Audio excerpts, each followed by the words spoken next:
and welcome to this edition of KTN Newsdesk. My name is Edith Kimani. We begin this afternoon with news of South Sudan, where Intergovernmental Authority on Development, or IGAD, member states are meeting in Nairobi today for an extraordinary session over the security situation in South Sudan. Now, President Uhuru Kenyatta is hosting heads of states and government from IGAD member states, including Ethiopia, Somalia, Djibouti, Sudan, and South Sudan, to deliberate on peaceful solutions for South Sudan. The IGAD meeting comes just a day after President Uhuru Kenyatta, who is the chairman of the East African Community, and the Ethiopian Prime Minister Haile Mariam Desalegn, who is also the chairman of IGAD, met South Sudan President Salva Kiir in Juba. Hundreds of people have been killed and thousands driven away from their homes following days of conflict in South Sudan, following an attempted coup close to 2 weeks ago. Now, the Kenyan government has in the past few days been evacuating Kenyans stranded in South Sudan.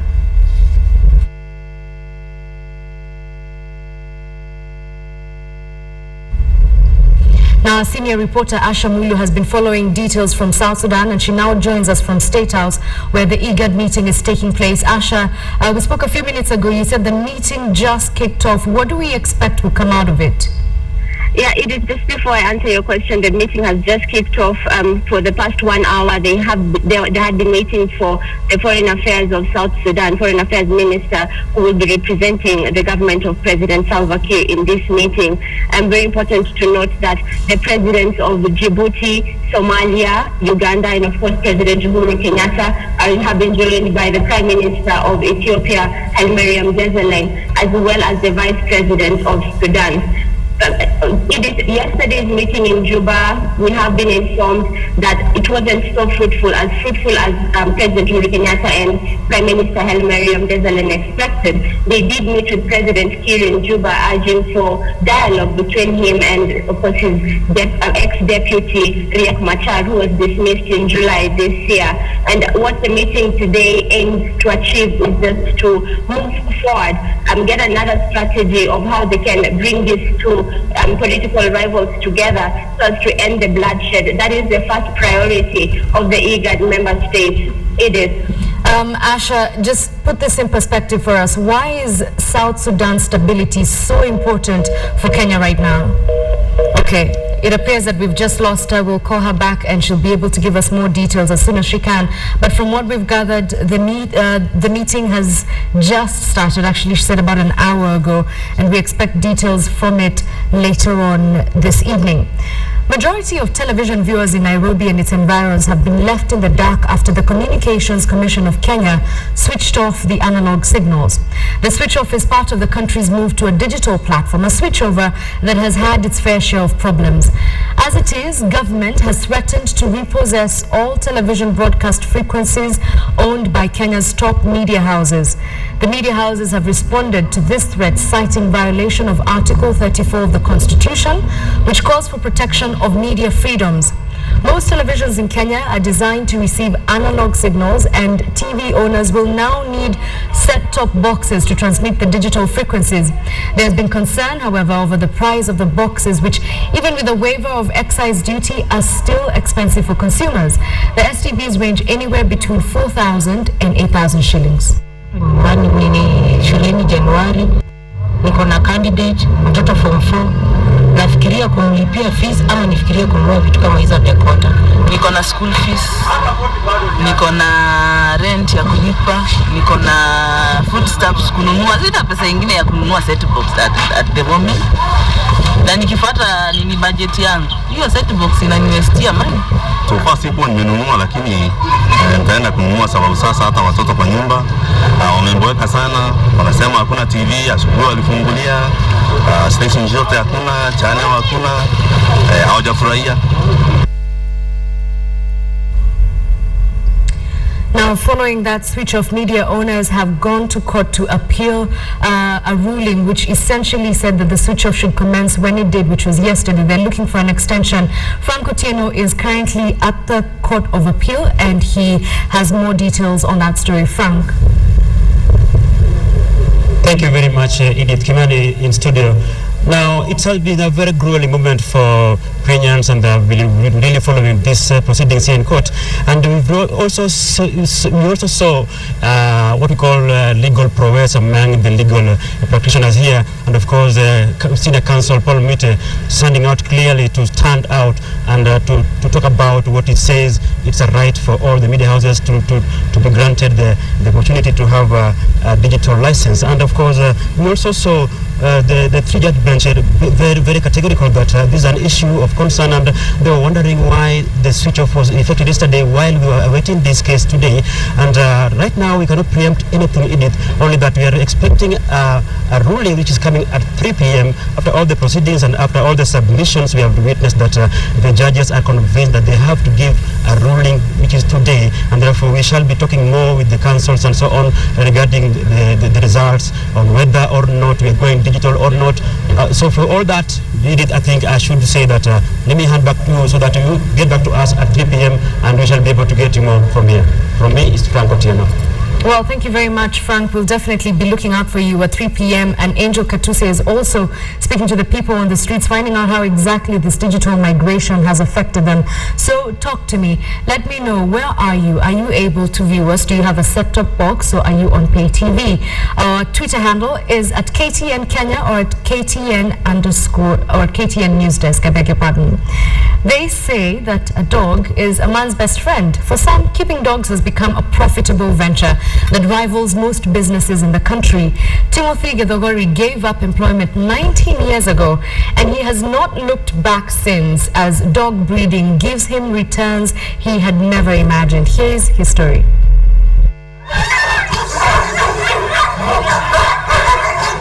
It might look like dangerous work training a fully grown German Shepherd, but for Timothy Gedogori, or Wama Dogs as it's referred to, it is nothing but pure bliss. He got into the business when he traveled to Tanzania back in 1996, working as a salesman for a local brewer when his love for dogs was born. He bought his first 2 German Shepherd puppies in Tanzania for 30,000 shillings and has never looked back. Nimekuwa nikiendelea na hii kazi, ndio inalisha watoto wangu, kuwalipia karo ya shule, mahitaji yote yangu nyumba. From the humble beginnings, Gedogori presently owns over 60 various breeds of dogs in his kennel and has cut a niche for himself as an acknowledged canine breeder by mastering dog behavior over the years. For those thinking breeding dogs is not serious business, you might think twice with puppies being sold for as much as 150,000 shillings. Umbo ya kwanza niliuza 3,000. Kutoka hapo venye nilipanga kazi, nikaendelea ikakuja 5,000 puppy, ikakuja 15,000. Kutoka hapo nikaanza 20, ikakuja 30, nikaanza breed wengine kama sasa Mastiff, puppy ni 100,000, Boabu kuna mpaka 150,000 puppy. Gedogori admits that dog breeding and the fortunes he has made from selling the canines has surprised him, since he has made good business from a field that is not yet saturated. Wama Dogs rears and trains dogs for guarding, tracking and pets, whose pedigree include the Maltese, Papillon, Rottweiler, British Bulldog, German Shepherd, among other breeds. He has also set up a school to train prospective buyers and any other people who intend to keep dogs on how to treat their canines well. He charges trainees 50,000 shillings for 1 month's training course. But does he see the demand for dogs ever declining? Kuna wakati hata mimi napiga kwa simu naambiwa tunataka umbo za kwenda Uganda, tunataka puppies 20. Sasa mimi kama sina naenda kwa wale marafiki zangu nimeuzia, naenda kuchukua kwao sababu najua breed yangu napeleka. For those still thinking of a business venture, dog breeding certainly looks like an area worth exploring. Michael Karanja, KTN. Well, that's a story I can certainly relate to, having several German Shepherds myself. Kisumu City is a net importer of food that is sometimes sourced from as far as Uganda. The high costs have created a lucrative market that has attracted a growing group of urban farmers within the metropolis. The interesting thing about this lot that relies on irrigation is their preference for odd planting seasons, with some of them celebrating whenever there is a drought because it enables them to manipulate their farming patterns. KTN's Nyanza-based reporter Fredo Mulo gives us a glimpse at a silent agro-revolution. On the southern side of Kisumu City, 2 kilometers from the ring road near Impala Park, a few shrewd farmers are making a killing growing and selling food. Using the waters of a seasonal stream that dries up just before the long rains in April, they are now busy planting in December, one of the driest months in the region. Michele nimeanza juzi. Tulikuwa tunapanda mboga, tulikuwa tunapanda matunda kama watermelon, sweet melon, kitunguu, tulikuwa tunapanda mbegu tofauti. With the long rains ending in early June and the short rains too scant to sustain a crop, Sam and his fellow farmers effectively have 7 months in which they can grow 2 crops in addition to the usual seasons. On this 1-acre plot, he earns as much as 100,000 shillings a month, growing 4 different crops. Na kabla hii nilikuwa nafanya kazi ya mjengo na kazi ya uvuvi pia. Nilikuwa nafanya biashara kidogo ya kuuza samaki. Watu hawalimi, lakini wakati nilikuwa nimeanza hii kazi, watu wengi wamefurahia, wameanza kidogo. Kwa maana najaribu kuongea nao, najaribu kubembeleza hao ili tukue pamoja tuanze. Hata ukiona hapa kando yangu, huyu jirani yangu ameanza kupanda tomato. A few meters across his plot, 47-year-old Perina Ochieng dedicates a farm to perishable vegetables. After years of struggle selling groceries, she decided to rise higher in the distribution chain 5 years ago and grow the crops herself. Niona sasa ukienda kununua mboga wanakupatia kidogo na nilikuwa na sana. Sasa niliona heri niwache hiyo nikuje nipande yangu. Ndio watu pia wakuja wanipatie hiyo pesa yenye mimi napatianga watu. With an investment of 60,000 shillings, he expects to earn approximately 200,000 every 2 months. Perina also relies on the seasonal stream that flows into Lake Victoria. However, the danger of nocturnal visitors is always there. Kiboko tunasumbuliwa sana, hata juzi tulilima ya kwanza kiboko ndilikula yote, hatukuchuna. Sasa ndio ikakuwa tena kidogo. At a time when most farmers leave their land fallow due to the unfavorable weather conditions, another farmer in the neighborhood is busy preparing his watermelon seedlings for transplanting in late December. Joseph spends the day as a farmer and the night as a security guard. Ningependa kuambia kwamba waendelee kulima kwa sababu hii area ni fertile, unaweza pata mazao mzuri. The soils of the entire Nyanza region hold great potential for horticultural farming, with numerous streams flowing into the lake serving as perfect irrigation channels. Many farmers who use irrigation to grow their crops used to rely on this stream, but over the last 2 months the discharge of raw sewage means that they cannot touch it because it endangers both their health and their livelihoods. From Kisumu City, I am Fredo Mulo. Fredo Mulo with a story that is now leading us to a short commercial break. We will be right back with a bit from business, a little bit from international news, and also from the sports. Stay tuned.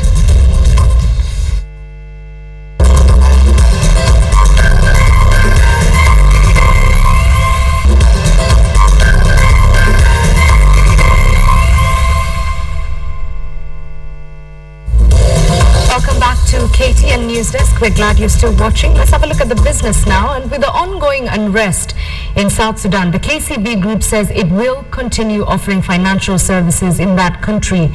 In a statement sent to the Nairobi Securities Exchange, the bank says it is, however, consolidating its operations in South Sudan to offering banking services. Banking services will be offered in upcountry branches in Juba, where relative calm prevails. The bank is among a number of Kenyan businesses that have been affected by the ongoing unrest that erupted earlier in the month.